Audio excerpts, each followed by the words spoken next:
ചതി. നമ്മൾ കേട്ടിട്ടുള്ളതിൽ ഏറ്റവും മൂർച്ചയേറിയ രണ്ടക്ഷരമുള്ള വാക്ക്. ഈ മൂർച്ചയേറിയ രണ്ടക്ഷരമുള്ള വാക്കിന് നമ്മുടെ ജീവിതം എത്രത്തോളം താറുമാറാക്കാൻ കഴിയുമെന്ന് അറിയണമെന്നുണ്ടെങ്കിൽ അത്തരത്തിൽ ഏതെങ്കിലും രീതിയിൽ ചതിയിൽപ്പെട്ട ഒരു വ്യക്തിയുടെ ജീവിതമോ അവരുടെ ജീവിതത്തിലുണ്ടായ സംഭവമോ നമ്മൾ കേൾക്കാനോ കാണാനോ തയ്യാറാകണം. മാനസികമായും ശാരീരികമായും തൊഴിൽപരമായും സാമ്പത്തികമായും ഒക്കെ തന്നെ നമ്മളോ നമ്മളിൽ ആരെങ്കിലും ഒക്കെയോ ചതിക്കപ്പെട്ടുകൊണ്ടേയിരിക്കുന്നു.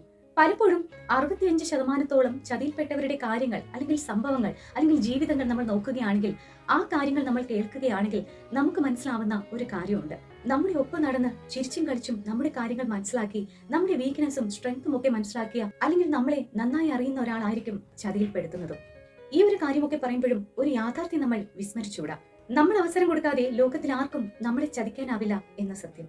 പലപ്പോഴും ഒരു തുറന്ന പുസ്തകം പോലെ നമ്മൾ പെരുമാറുന്നത് കൊണ്ടാവാം, അല്ലെങ്കിൽ മറ്റുള്ളവരുടെ മുന്നിൽ നമ്മളൊരു തുറന്ന പുസ്തകമാവുന്നത് കൊണ്ടാവാം മറ്റുള്ളവരെക്കാൾ ഏറെ എളുപ്പത്തിൽ നമ്മൾ ചതിക്കപ്പെടുന്നതിന് ഒരു കാരണമായി മാറുന്നതും. അതെന്തുകൊണ്ടാണെന്ന് അറിയാമോ?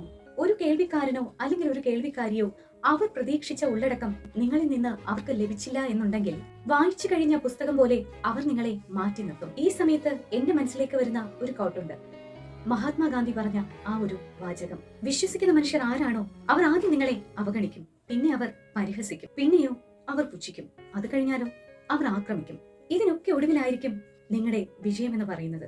ഈ വേദനകളും ചതിയിലൂടെ ഉണ്ടായ നഷ്ടങ്ങളും ഒക്കെ തന്നെ കഠിനമാണെന്ന് നമുക്കറിയാം. എങ്കിലും അനുഭവത്തെക്കാൾ വലിയൊരു പാഠവും ജീവിതത്തെക്കാൾ വലിയൊരു വിദ്യാലയവും ഈ ഭൂമിയിൽ ഇല്ലെന്നല്ലേ? ചതിക്കുന്നവരെ വീണ്ടും ചതിയിലൂടെ കീഴ്പ്പെടുത്താൻ നമുക്ക് സാധിക്കില്ല. അങ്ങനെയാണെങ്കിൽ അവനും നമ്മളും തമ്മിൽ എന്ത് വ്യത്യാസമാണ്? ചെറു പുഞ്ചിരിയോടുകൂടി ചതിച്ച് എന്തോ ഒരു ദിഗ്വിജയം നേടി എന്ന് കരുതുന്ന കുറേയധികം മനുഷ്യർ നമുക്ക് ചുറ്റും ഉണ്ടാവും. ഇത്തരത്തിലുള്ള എല്ലാ കടമ്പകളും കടന്ന് നമ്മൾ വിജയപഥത്തിലെത്തുമ്പോൾ അവരെ നോക്കി ചെറുതായൊന്ന് പുഞ്ചിരിച്ചാൽ മാത്രം മതി. കാരണം അവർ കാണാൻ ആഗ്രഹിച്ച കണ്ണീരിനേക്കാളും എത്രയോ മുകളിലാണ് നിങ്ങളുടെ ആ ചുണ്ടിൽ വിരിഞ്ഞ പുഞ്ചിരി. അതിൽ തന്നെ അവരോടുള്ള എല്ലാ തരത്തിലുള്ള പ്രതികാരവും ഉണ്ട്, ഒപ്പം പ്രതികരണവും. അതുകൊണ്ട് തന്നെ ധൈര്യത്തോടെ മുന്നോട്ട് പോവുക. Be happy, B positive and B confident. എന്തായാലും എല്ലാവർക്കും നല്ലൊരു ദിനം ആശംസിക്കുകയാണ്. മറ്റൊരു കോണ്ടന്റുമായി നമുക്ക് കാണാം മറ്റൊരു വീഡിയോയിലൂടെ.